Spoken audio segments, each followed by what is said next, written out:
Knotville may not be a township, but it is a community named after a post office located there decades ago.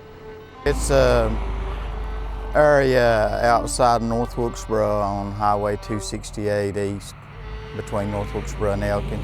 It started around 1975, and we lived in an area that wasn't being covered at the time, and we had the smallest district in the county, but we have a lot of support from the community, and we've done good for ourselves the last 35 years. It may be small, but the Knotville Volunteer Fire Department can always count on help from neighboring fire departments.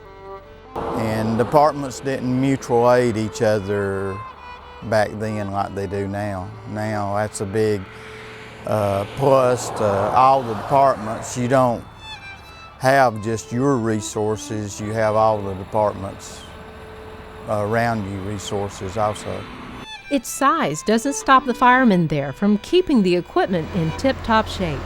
We're doing our yearly hose test to make sure that at a fire or at a call, the hose will be ready, and you test it yearly to make sure that all the hose is in good shape, hold up under pressure, and hopefully if we have a bad piece of hose, it'll show up here and not at a fire. Since they're located on Highway 268, responding to accidents is a big part of their day.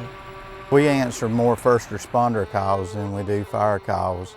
Fire is real important, but the first responders, that's the big asset to the community. To make sure individuals are prepared, they train. Everybody requires 36 hours of training a year. That's from Raleigh. And then if you're a first responder, that's more training. So it consists of a lot of hours of training to be able to volunteer for your first hour. The training pays off big time.